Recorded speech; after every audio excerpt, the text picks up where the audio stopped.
નમસ્કાર, હું રેશમા અમારા ખાસ કાર્યક્રમમાં આપનું સ્વાગત કરું છું. તો બજેટ 2022 કેટલી બધી આશા અપેક્ષાઓની સાથે જે છે એ ફર્સ્ટ પાર્ટ છે એ રજૂ કરવામાં આવ્યો છે. ત્યારે મહત્વની વાત એ છે કે ઘણી બધી આશા અપેક્ષાઓ રાખવામાં આવી હતી. શું તે આશા અપેક્ષાઓ પૂર્ણ થઈ છે ખરી? તેના વિશે જ આજે આપણે ચર્ચા કરવાના છે અને આ ચર્ચાઓ મારી સાથે જોડાયા છે સીએ મયુર મોઢા, સીએ ચિંતન પટેલ, સીએ સિદ્ધાર્થ ભટ્ટ અને પોલિટિકલ એનાલિસિસ્ટ રાજેશ ઠાકર, બીજેપીમાંથી શૈલેષ પરમાર અને કોંગ્રેસમાંથી અશ્વિન પરમાર. આપ તમામનું હું સ્વાગત કરું છું ગુજરાત ન્યૂઝમાં. સૌપ્રથમ અહીંયા ચિંતનભાઈ આપની સાથે વાત કરીશું કે જે પ્રકારે આશા અપેક્ષાઓની વાત આપણે આટલા સમયથી કરતા જ હતા, તો શું એ આશા અપેક્ષાઓ પૂર્ણ થઈ છે ખરી? ફર્સ્ટ જે પાર્ટ અત્યારે રજૂ કરવામાં આવે છે બજેટમાં અપેક્ષાઓ ઘણી બધી હતી અને જ્યારે બજેટ એ ડિક્લેર થયું ત્યારે લાગ્યું કે અપેક્ષાના કમ્પેરમાં બજેટ બહુ નાનું છે, બહુ ચેન્જીસ કર્યા નથી અંદર અને જે પણ ચેન્જીસ કર્યા છે એ ખાલી થોડા ટ્વીક કર્યા છે. એટલે આશા અપેક્ષાના કમ્પેરમાં જ ગણીએ તો બજેટમાં એટલા ચેન્જીસ નથી. એકાદ બે ઇમ્પોર્ટન્ટ પોઈન્ટની વાત કરીએ આપણે તો ક્રિપ્ટોકરન્સી આજે એવું છે કે ગ્લોબલી આખા વર્લ્ડમાં એ બહુ પોપ્યુલર થઈ ગયું છે અને રિઝર્વ બેંક ઓફ ઇન્ડિયા એ પોતાની ડિજિટલ કરન્સી પણ બહાર પાડશે. એમાં ટેક્સેશનના ઇશ્યુઝ ઘણા હતા અને એ ટેક્સેશનના ઇશ્યુઝ ના થાય વધારે એના માટે આ વખતે એ બજેટમાં 30% ટેક્સનો એ પ્રસ્તાવ મૂક્યો છે. એટલે જો તમે ક્રિપ્ટોકરન્સી સેલ કર્યું હોય તો એમાં જે પ્રોફિટ થયો હોય, એટલે મેં જે પરચેઝ કર્યું હોય એ પરચેઝના એક્સપેન્ડિચર માઇનસ કર્યા પછી જે પ્રોફિટ થયો હોય એ પ્રોફિટ પર 30% ફિક્સ 30%ના સ્લેબ પર મારે એ ટેક્સ લાગી શકે એવું છે. પણ એમાં બીજો ઇમ્પોર્ટન્ટ એ છે કે ઇનકેસ મારે લોસ થયો તો શું? લોસ થયો હશે ક્રિપ્ટોકરન્સીમાં તો એ લોસ એ મને બીજી ઇન્કમ સામે સેટ ઓફ નહીં મળે અને એમાં પણ એવું છે કે ગિફ્ટ જે તમે આપતા હો તો એ ગિફ્ટ પણ એ ટેક્સ લાગશે. તો આ એક પોઈન્ટ એવો છે જે ક્રિપ્ટોકરન્સીનો છે. એના સિવાય બીજા નાના નાના પોઈન્ટ છે જે આપણે ડેફિનેટલી આમાં કવર કરીશું. જી જરૂરથી. મયુરભાઈ, આપને શું લાગે છે જે આશા અપેક્ષાઓ ભલે ચિંતનભાઈ કહ્યું અને એમ પણ દર વખતે બજેટમાં આશા અપેક્ષાઓ પૂર્ણ જ થવી જોઈએ એવું નથી લાગતું, પણ રાખવામાં બહુ બધી આવે છે. બજેટમાં જે કોમન મેને જે આશા અપેક્ષાઓ રાખેલી હતી, સેલરી વર્ગે છે કે બિઝનેસ નાના બિઝનેસમેને કે કોઈ એડિશનલ બેનિફિટ આપવામાં આવશે, તો એ ટાઈપના કોઈ બેનિફિટ આપવામાં આવ્યા નથી બજેટમાં ઇન્કમ ટેક્સ એટલે કે ડાયરેક્ટ ટેક્સને લઈને. પરંતુ એ સિવાય જે ઉદ્યોગ જગત માટે એડિશનલ જે લોન ફંડ CGTMSCમાં નાના ઉદ્યોગો માટે 2 લાખ કરોડનો જોગવાઈ કરવામાં આવી છે. આ સિવાય બીજા 50,000 additional emergency credit 50,000 crore emergency credit line funding માટે બી એડિશનલ આપવામાં આવ્યા છે. એટલે કે ઓવરઓલ બૂસ્ટ આપવા માટે નાના ઉદ્યોગોને આમાં જોગવાઈઓ કરવામાં આવી છે. પરંતુ નાના માણસોને કંઈ ટચ થાય એવી કોઈ જોગવાઈઓ ખાસ કરવામાં આવી નથી.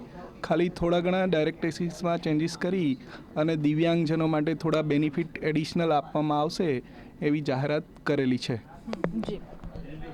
તો સિદ્ધાર્થભાઈ, આપને શું લાગે છે જે પ્રકારે અત્યારે જે જાહેરાત કરવામાં આવી છે, ચેન્જીસ નથી એવું ચિંતનભાઈ અને મયુરભાઈ બંને કહ્યું છે. આપને કોઈ ચેન્જીસ એવા જે પ્રમાણે જોઈતા હતા લોકોને અને એ આશા અપેક્ષાઓ પૂર્ણ નથી તે એવું તો અત્યારે દેખાઈ રહ્યું છે, ખાસ કરીને બહુ મોટી આશા અપેક્ષાઓ? કારણ કે કોવિડની જો આપણે હરોળની વાત કરીએ અને કોવિડમાં જે પરિસ્થિતિ હતી એમાં બટોવે છે કે લોકો આશા અપેક્ષાઓ રાખે કે એમાંથી તરત ઊભા થઈ શકાય તેવી અપેક્ષા કંઈ દેખાઈ નથી ખાસ.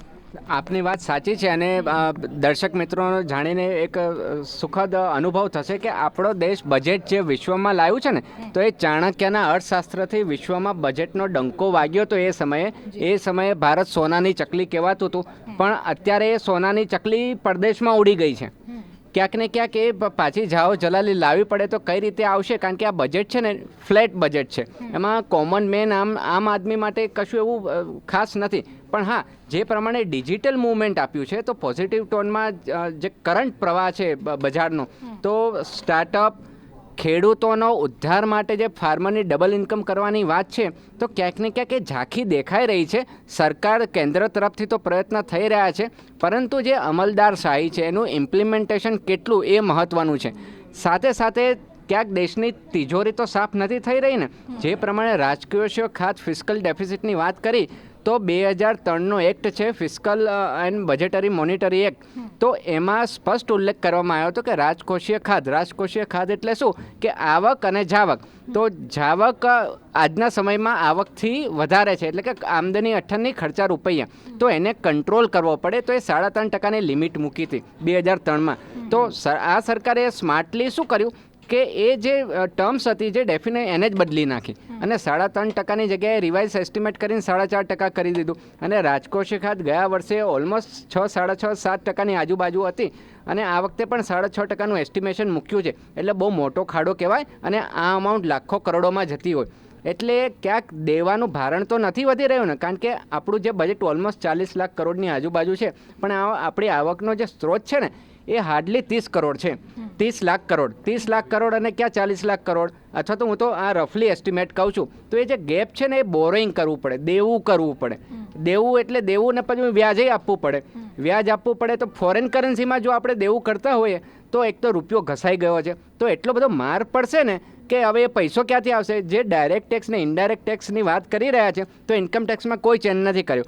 હવે હાર્ડલી 6-7 કરોડ કરદાતાઓ છે અને હું કદાચ એક્સટેન્ડેડ કરીએ તો 10 crore maximum income tax return file કરનારા હશે અને જીએસટીના કરદાતાઓ એટલા હશે. એટલે 10 કરોડ લોકોના માથે 150 કરોડ લોકોની જવાબદારી આવે. હવે યક્ષ પ્રશ્ન એ થાય કે જે લોકો વેપારી વર્ગ છે તો કે ભાઈ અમે ટેક્સ ભરીને અમને શું ફાયદો? એમને તો સચ કંઈ ફાયદો આવ્યો નથી, એટલે લોકો વિદેશ ગમન છોકરાઓ વધારે કરી રહ્યા છે કે અહીંયા ભવિષ્ય શું. એટલે એ રિવર્સ કરવું પડે અને સાથે સાથે બોરોઈંગમાં ફિસ્કલ મેનેજમેન્ટ ડિસિપ્લિન લાવવું જ પડે. અને વધારે કૃષિને લગતી વાત કરીએ તો જે પ્રમાણે એફપીઓનું ડેવલપમેન્ટ છે, અમૂલ મોડલની વાત છે, તો એક પોઝિટિવ દિશામાં જઈએ તો હવે આપણે કોઓપરેટિવના મંત્રી શ્રી અમિતભાઈ શાહ છે. હવે એમને આપણે ગુજરાતના છે ને અમૂલ મોડલ ભરપૂર રીતે પચાવ્યું છે. એટલે એ જો દેશમાં એ મોડલ ઉપર કૃષિ ક્ષેત્ર ક્રાંતિ થાય તો વર્ષોથી છેલ્લા 75 વર્ષથી 5%થી ઉપર કૃષિનો ગ્રોથ થયો નથી. મારા સાથી મિત્રો એગ્રી થશે. અને દેશની 50 કરોડથી વધારે જનતા જ કૃષિ ઉપર આધારિત છે અને એ 5% તો ડચકા ખાય છે. સર્વિસ સેક્ટર અને મેન્યુફેક્ચરિંગ સેક્ટરનો ગ્રોથ 8%, 10%, 15% થાય છે. પણ ખાટલે મોટી ખોટ એ છે કે કૃષિનું શું, એટલે એ જે બાબુશાહી અમલદારશાહી છે, રેડ ટેપિઝમ દૂર કરવી પડે તો કૃષિનો ગ્રોથ થાય. તો જે માઇગ્રેશન છે ને, જે સ્માર્ટ સિટીની વાત કરી છે, તો સ્માર્ટ સિટીની સ્માર્ટ ગામડા બનાવવા પડશે કે ગામડાનો યુવાન શહેરમાં કેમ જાય છે એને ત્યાં ને ત્યાં જ રાખો. એટલે રૂરબનનો જે ગુજરાત મોડલ હતું, તો એવી આશા છે કે ક્યાંક ને ક્યાંક રૂરબન મોડલ આવે તો ખૂબ સારું થશે. પણ જે ખાડો પડ્યો છે એ તો પૂરો કરવો પડશે. જી શૈલેષભાઈ એનો જવાબ આપશે. શૈલેષભાઈ, ખાડો પડ્યો છે એવું અહીંયા કહેવામાં આવી રહ્યું છે. ખૂબ સાચી વાત હશે એમની, કારણ કે કોંગ્રેસ વખતના ખાડા બુરવામાં જ અમારા આગલા થોડા ટાઈમ હતો એ ગયો હતો. પરંતુ મારે વાત એ કરવી છે, વૈશ્વિક કક્ષાએ ભારત દેશને લઈ જવાવાળા પ્રધાનમંત્રી શ્રી નરેન્દ્રભાઈ મોદીનું વિઝન સાથેનું વિત્તમંત્રી નાણામંત્રી શ્રી નિર્મલા સીતારામજીએ આ ચોથું બજેટ આપ્યું છે અને પેપરલેસ એટલે કે ડિજિટલ બજેટ આપ્યું છે. 3.5 લાખ કરોડની એમએસપીમાં જોગવાઈ એ કોઓપરેટિવ સેક્ટરને જ લાગે છે. કોઓપરેટિવ સેક્ટરમાં જે રીતે નેનો યુરિયાનું પણ થયું છે, એના કારણે ડ્રોન સિસ્ટમથી ખેતી કરવી એ યોજના પણ આ બજેટમાં આવી છે. જે કોરોનાથી પ્રભાવિત થયેલા વિદ્યાર્થીઓ એના માટે દરેક ક્લાસમાં ડિજિટલાઇઝેશન સિસ્ટમથી એક ટીવી દરેક ક્લાસમાં હશે. અને હું ત્યાં સુધી કહું છું કે અત્યારે જે રીતે સિંચાઈનું બજેટ છે, નલ સે જલ, એમાં પણ ખૂબ જાજા રકમની ફાળવણી કરી છે અને તેમ છતાં પણ લોકોની સુખાકારી કઈ રીતે વધે. અને હું ત્યાં સુધી વાત કરું છું રેશમાજી આપના ટીવીના માધ્યમથી કે જે રીતે આપણું વિદેશી હુંડિયામણ આપણે કેટલું લઈ આવીએ શકીએ. બધા સીએ છે, ચાર્ટર્ડ એકાઉન્ટ છે, આર્થિક જાણકાર છે, એ બધાને પણ ખબર છે કે વિદેશી હુંડિયામણ જેમ આપણા દેશમાં આવે એના લીધે જ આપણો રૂપિયો મજબૂત થાય. આ બજેટની મૂળ સાદી અને સીધી અને સરળ ભાષામાં કહીએ તો ગૃહિણીનું બજેટ ખોરવાય નહીં એનું પણ ધ્યાન રાખવામાં આવે. આમ આ બજેટમાં રેશમાજી એ પણ છે કે ટેક્સનો એક પણ સ્લેબ વધારવામાં આવ્યો નથી અને ટેક્સ ત્યાંનો ત્યાં છે. અને બીજું ક્રિપ્ટો કરન્સી કરન્સીની વાત કરી તો આરબીઆઈથી ડિજિટલ કરન્સી પણ આ બજેટમાં ઉડીને આંખે વળગે છે ને ટેકનોલોજી સાથેનું આ બજેટ છે. હવે આગામી દિવસોમાં અન્ય દેશોની સાથે કદમથી કદમ અને તાલથી તાલ મિલાવવો હશે તો ડિજિટલાઇઝેશનથી જ ચાલવું પડશે. હવે જૂના જમાનાની રીતભાત અને કાગળો લઈને રખડવું એ વાત હવે ચાલશે નહીં. સાવ સીધી ભાષામાં કહું તો આ યુવાનોનું બજેટ છે, આ મહિલાઓનું બજેટ છે, આ વેપારીઓનું બજેટ છે, આ ઇન્ડસ્ટ્રીયાલિસ્ટનું બજેટ છે, આ ખેડૂતોનું બજેટ છે અને સાથે સાથે મધ્યમ અને ગરીબ વર્ગ માટેનું આ બજેટ છે. હું ત્યાં સુધી કહું છું કે આ બજેટ છે એ 25 વર્ષના વિઝન સાથેનું બજેટ છે. પહેલાંના જમાનામાં જે બજેટ આવતું માત્ર 1 વર્ષનું વિઝન હતું. આ 25 વર્ષના વિઝન સાથેનું બજેટ એટલે ઐતિહાસિક બજેટ કહી શકાય. અને આ બજેટના કારણે 60 લાખ લોકોને રોજગારી મળવાની પણ સંભાવનાઓ પૂરેપૂરી છે. રેશમાજી, હું ત્યાં સુધી કહું કે 3.5% જ સરકારી નોકરીઓમાં રોજગારી હોય છે યુવાનો અને યુવતીઓ માટે, જ્યારે જે બાકીની 97% રોજગારી છે એ રોજગારી તો અન્ય ક્ષેત્રથી જ મળતી હોય છે. આડકતરી રીતે સરકાર એમાં ક્યાંક ને ક્યાંક ભાગ ભજવતી હોય છે, પરંતુ જે રીતે રોજગારીનો વ્યાપ વધે અને બહારના દેશની જે સિસ્ટમ છે એ આપણા દેશમાં આવે ને આપણો દેશ જે નિકાસ કરવામાં નંબર 1 થાય અને આયાત ઓછી કરે, એટલે કે જે ઇમ્પોર્ટ કરવાનું છે એ ઓછું કરે અને એક્સપોર્ટ વધારે કરે, તો આપણો દેશ આત્મનિર્ભરતા તરફ જશે. અને આ સંપૂર્ણ બજેટ એ ભારત દેશને આગામી દિવસોમાં આત્મનિર્ભર ભારત બનાવવા માટે સંપૂર્ણપણે કાફી છે. બિલકુલ અશ્વિનભાઈ, સંપૂર્ણપણે કાફી છે. અને શરૂઆતમાં જ્યારે એમણે ખાડાઓની જ્યારે વાત કરી સિદ્ધાર્થભાઈએ, ત્યારે એમણે કહ્યું કે કોંગ્રેસ તરફથી જે ખાડાઓ હતા એ હજી સુધી અમે પૂરી રહ્યા છીએ. બેન, આપના માધ્યમથી હું એક વાત કરું કે શૈલેષભાઈ પણ આપણા વિત્તમંત્રી જેવું કર્યું, બજેટ ઓછું ને ભાષણ વધારે. એમ શૈલેષભાઈએ પણ જે બજેટ હતું એની વાત કરવાની જગ્યાએ ભાષણની પ્રકારે વાત કરી. હું એવું કહેવા માગીશ કે આજનું આ બજેટ, ચાલુ વર્ષનું બજેટ એ કુછ નહીં બજેટ છે. આ બજેટમાં કશું જ નથી. નથી ગૃહિણીઓ માટે, નથી યુવાનો માટે, નથી ગરીબો માટે, નથી આમ જનતા માટે, નથી સામાન્ય પ્રજા માટે. કોઈ વિઝન દેખાતું નથી.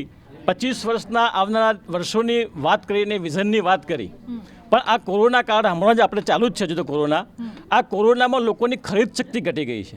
જ્યારે તમારી પાસે ખરીદ શક્તિ જ નહીં હોય, આવક જ નહીં હોય, તો જાવક ક્યાંથી થવાની છે? આ બજેટનો સીધો સાદો અર્થ હું એવો સમજું છું કે આવક અને જાવકનું સરવૈયું એને આપણે બજેટ કહીએ છીએ. જો પ્રજાની પાસે નાણાં નહીં હોય, એની પાસે ખરીદ શક્તિ નહીં હોય, તો એનો ઇકોનોમિકલ ગ્રોથ કેવી રીતે થવાનો છે?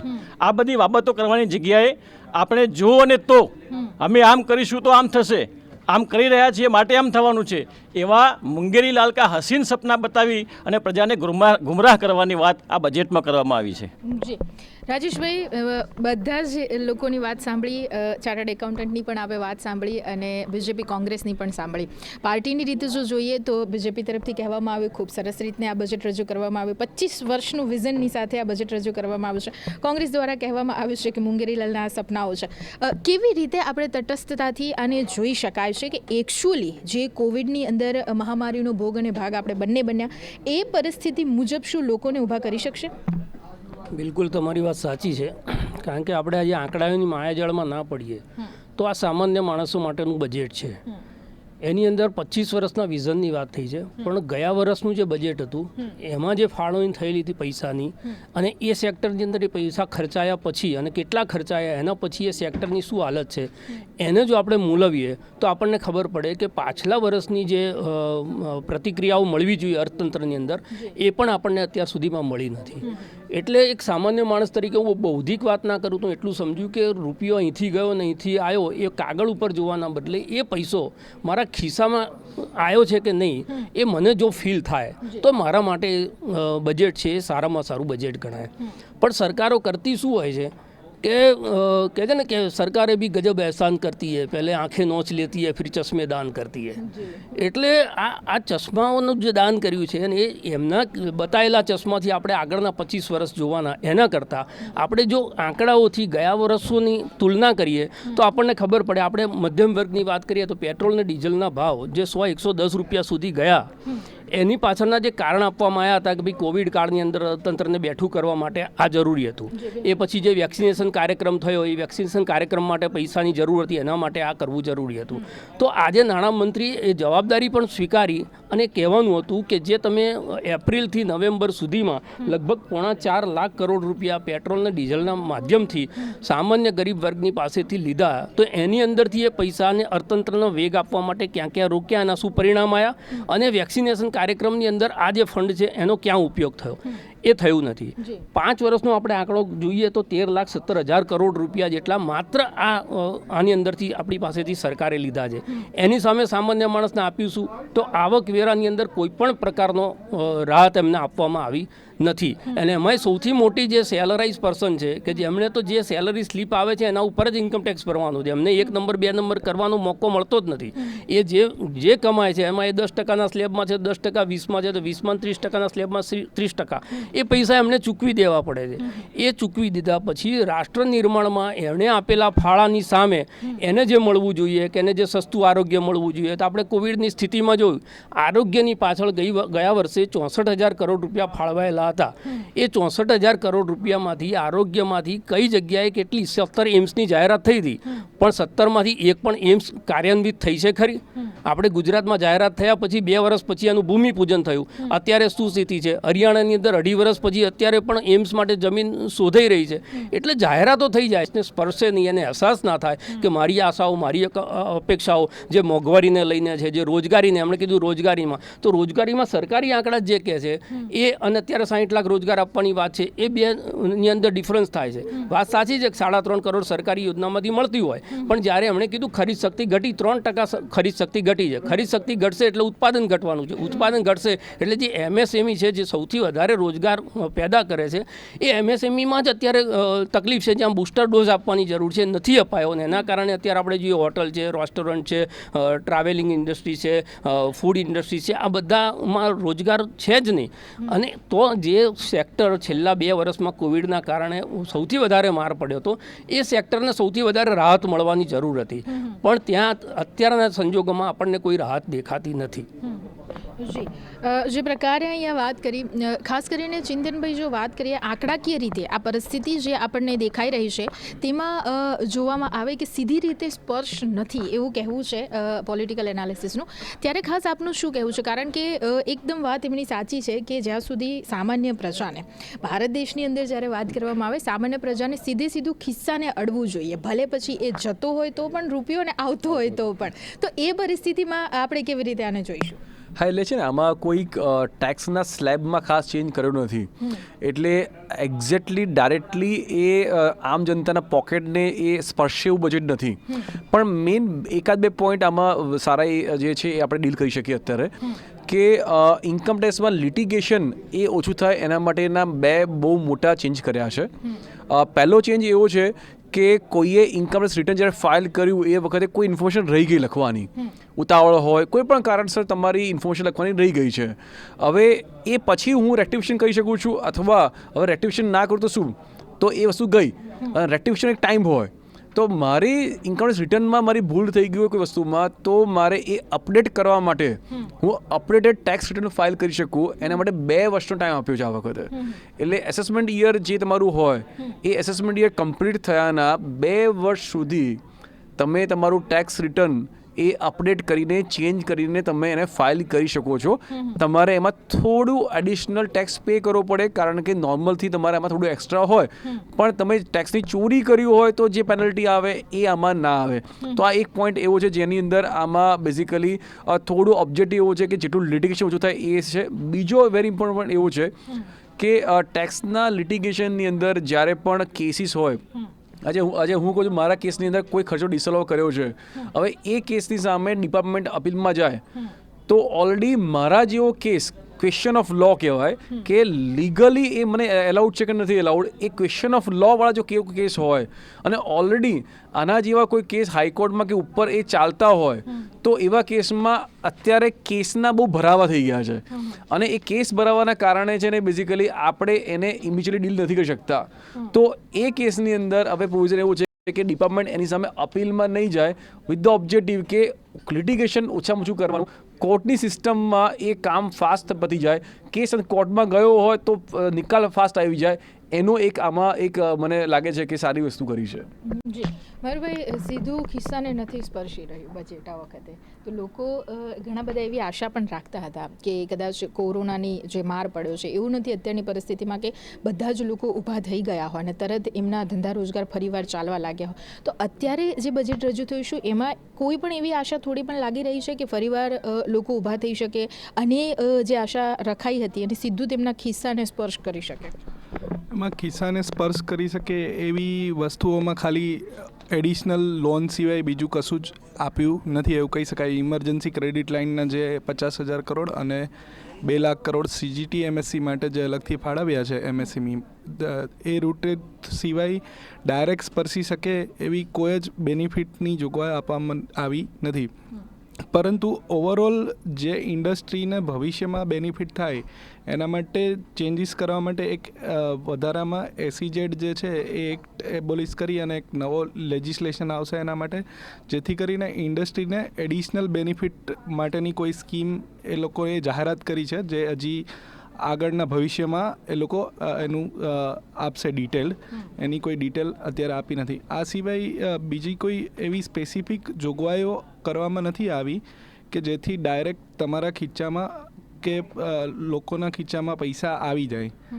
એટલે કોમન લોકોને એવું થઈ શકે કે આ બજેટમાં એમના માટે કોઈ પણ જોગવાઈઓ કરવામાં આવી નથી. પરંતુ તમે જોશો તો માર્કેટ અને ઇન્ડસ્ટ્રી આ બજેટને આવકારશે, કેમ કે અત્યાર સુધી તમે છેલ્લા 1 મહિનાથી માર્કેટ એટલે કે શેર માર્કેટને બી જોશો તો એમાં બી ડાઉનફોલ હતો. એનું કારણ એવું હતું કે એમને એવું હતું કે સરકાર જે અત્યારે જેટલા બધા ખર્ચાઓ કર્યા છે એના માટે કોઈ એડિશનલ કોવિડ સેસ લાવશે અથવા તો કોઈ એડિશનલ ટેક્સ લાવશે, જેને બદલે આ બજેટમાં કોઈ એડિશનલ ટેક્સનું ભારણ નાખવામાં આવ્યું નથી.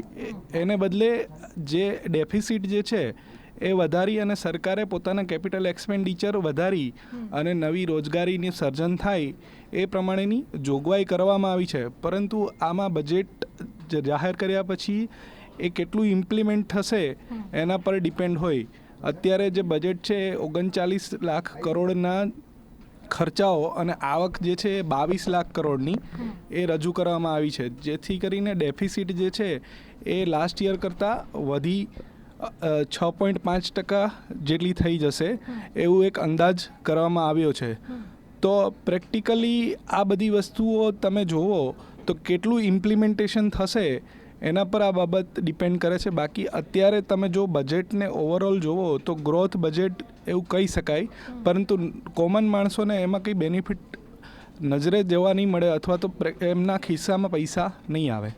જી સિદ્ધાર્થભાઈ, જે પ્રકારે કોમન માણસોને નહીં અને જે પ્રકારે રાજેશભાઈએ વાત કરી કે ખાસ કરીને જે બજેટ પાછલું રજૂ થયું હતું ને અત્યારનું, તો એની અંદર હવે સવાલ આવે છે ઇમ્પ્લિમેન્ટનો, કે એમાં સૌથી મોટો સવાલ હોય છે જ્યારે પણ એમને ખાસ કરીને જે એક્ઝામ્પલ આવ્યા છે એ મુજબ, તો ઘણી વખત જ્યારે પણ એ બજેટ રજૂ થાય એના પછી જ્યારે આફ્ટર બજેટ જે ચર્ચાઓ થતી હોય છે કે એના પછીના બજેટ વિશે ચર્ચાઓ કરીએ ત્યારે ઇમ્પ્લિમેન્ટ કેટલું થયું છે એના પણ આંકડાઓ જે છે બહુ વધારે ખુશ નથી કરતા હોતા.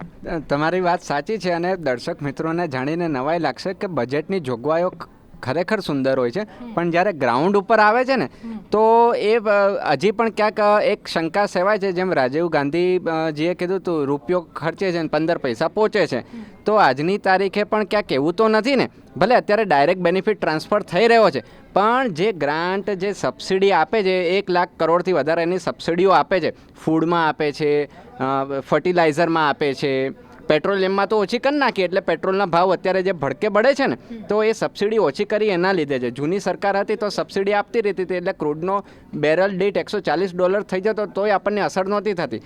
હવે $100 થાય છે તોય આપણા ₹100 થઈ જાય છે. એટલે સબસિડીઓ ઓછી કરી છે, પણ એ ગ્રાઉન્ડ લેવલ ઉપર કેટલું ઇમ્પ્લિમેન્ટ થાય છે, કારણ કે જે બાબુશાહીની વાત કરી અમલદારશાહીની, તો આપણા વણ વપરાયેલા બજેટો પાછા આપી દેવા પડે છે, જે એનો ઉપયોગ તો કરવો પડશે ને. ગ્રાન્ટ લેપ્સ થઈ ગઈ, હવે આ માર્ચ મહિનો આવશે એટલે ખબર પડશે કે કેટલી ગ્રાન્ટ લેપ્સ થઈ છે. પછી એમ કહે છે કે કોઈ એપ્લિકેશન સબમિટ નથી કરતું કે અમારે તો ગ્રાન્ટ આપી જ છે. ભાઈ ગ્રાન્ટ તો લોકો ખેડૂતો તો આવે જ છે સાહેબ કે અમને મદદ કરો, અમને આત્મનિર્ભર બનાવો. MSME ઉદ્યોગવાળા પણ કહે છે, ફાઇલ લઈને જાય છે, પણ રિજેક્ટ કરી દેવામાં આવે છે. એટલે એ જે કરપ્શનનો જે મોદી સાહેબે કીધું ઉદયની જેમ કોતરી ખાય છે, તો એ આજે પણ એટલું જ અવેલેબલ છે. ઇઝ ઓફ ડુઈંગમાં પછી આપણે કહીએ કે વિદેશથી મૂડી રોકાણ આવે, પણ ક્યાંથી આવે? જ્યાં સુધી આ રેડ ટેપિઝમ જશે નહીં તો આપણે ગમે તેટલી સારી સારી યોજનાઓ લાવશું. જનધન ખાતા ખુલી ગયા એ સારી વસ્તુ છે, માતૃશક્તિની વંદના કરીએ છીએ સારી વસ્તુ છે, પણ આપણા મહિલા નાણામંત્રી છે સીતારામન, તો એમણે ગૃહિણીઓ માટે શું વિચાર્યું? એમના માટે શું બજેટમાં કંઈ પ્રાવધાન કર્યું છે?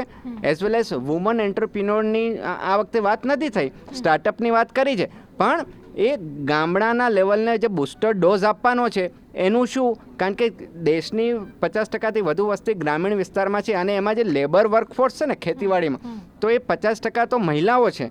તો એગ્રીકલ્ચરમાં જે એફપીઓની જુદી જુદી સ્કીમો અહીં આખું લિસ્ટ છે કે રૂપિયો ક્યાંથી આવશે ને કઈ રીતે જશે. તો રૂરલ ડેવલપમેન્ટમાં જે ખર્ચો કરવાનો છે તો એ વર્ષોથી થતો રહે છે, પણ ગ્રાઉન્ડ ઉપર હજી ગામડું જ છે, એ મોડર્ન બન્યું નથી.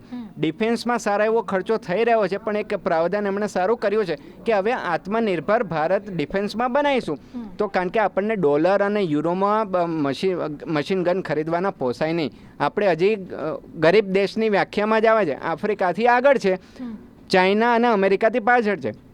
કારણ કે ચાઇના અને અમેરિકા 15 ટ્રિલિયનની ઇકોનોમી છે, $15 ટ્રિલિયન ઇકોનોમી, અને આપણે છે ને હજી 2.5 થી 3 ટ્રિલિયનમાં રમીએ છીએ. એટલે એ મંજિલ જે પહોંચવાની છે 2025 નહીં 2030 થઈ જશે. અને જો આ દશકો ચૂકી ગયા, યુવાનોનો દેશ છે, એવરેજ ઉંમર 28 વર્ષ છે, તો બજેટનું વાઇબ્રન્સી ગ્રાઉન્ડ લેવલ ઉપર આવી જાય.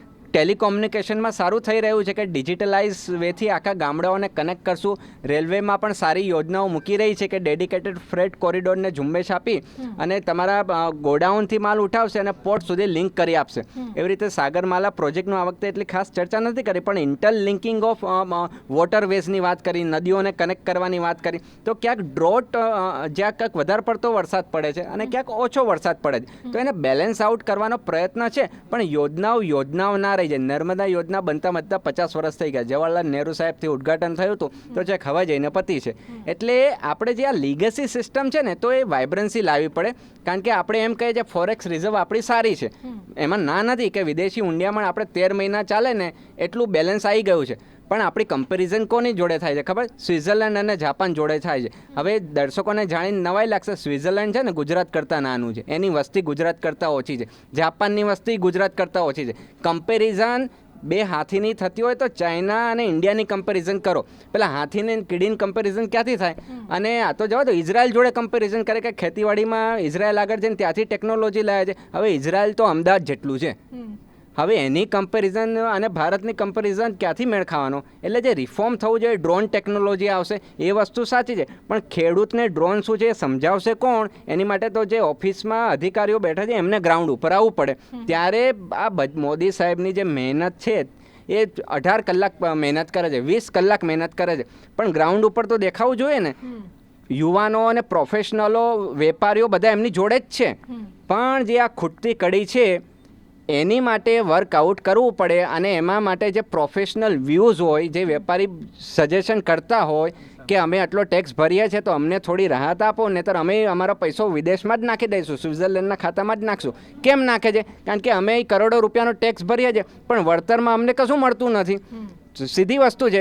ગુજરાત તો વેપારીની પ્રજા છે, એટલે કશું મળતું નથી, એટલે ટેક્સ ચોરીના એવન્યુઝ વધે છે. નહીંતર ઇન્કમટેક્સ લોકો હાર્ડલી 10 કરોડ લોકો ભણે છે, તો વિદેશમાં તો એવું છે કે જેવું તમને સેલરી થાય ને અઠવાડિયે, શુક્રવારે સેલરી એટલે કટ થઈ જ જાય.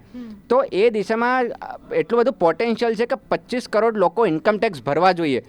જીએસટીનો પણ સ્લેબ 10 કરોડ લોકો જ રજિસ્ટર છે, તો એ 15-20 કરોડ તો હોવા જોઈએ ને 140 કરોડની દેશમાં. એટલે એ બેઝ મોટો કરવાની વાત છે, પણ એમાં પોલિસીમાં સિસ્ટમેટિક સ્મૂથનેસ તો હોવી જોઈએ ને. એટલે આ એકનું કામ નથી, સહિયારું કામ છે. એટલે લોંગ ટર્મ ગોલ સાથે ચાણક્યને યાદ કરીને ખરા અર્થમાં અર્થશાસ્ત્રને ઇમ્પ્લિમેન્ટ કરવું પડે. એક સમયે ઇકોનોમિક સર્વે 1957માં 38 પેજનો હતો, અત્યારે 700 પેજનો થયો છે. પણ એ સમયે આજથી 2000 વર્ષ પહેલાં જ્યારે અર્થશાસ્ત્રના નિયમો લખાયા હતા તો એમાં 16,000થી વધારે શ્લોક છે. ઇકોનોમીને લગતા એ આપણે કેટલા પચાયા કારણ કે જે ઇકોનોમિક થિંક છે એ અત્યારે વેસ્ટર્ન માઇન્ડેડ છે. કોઈ પણ ઇકોનોમિક એડવાઇઝર જોઈ લો એ સારા જ હોય છે પણ એ પરદેશના ચશ્માથી જોવે છે. હવે ભારતનો વિકાસ કરવો હશે તો ભારતના ચશ્મા પહેરવા પડશે. જી જી ચોક્કસ. તો દર્શક મિત્રો ફરીથી આવીશું થોડી જ ક્ષણોમાં. અત્યારે સમય થયો છે એક વિરામનો.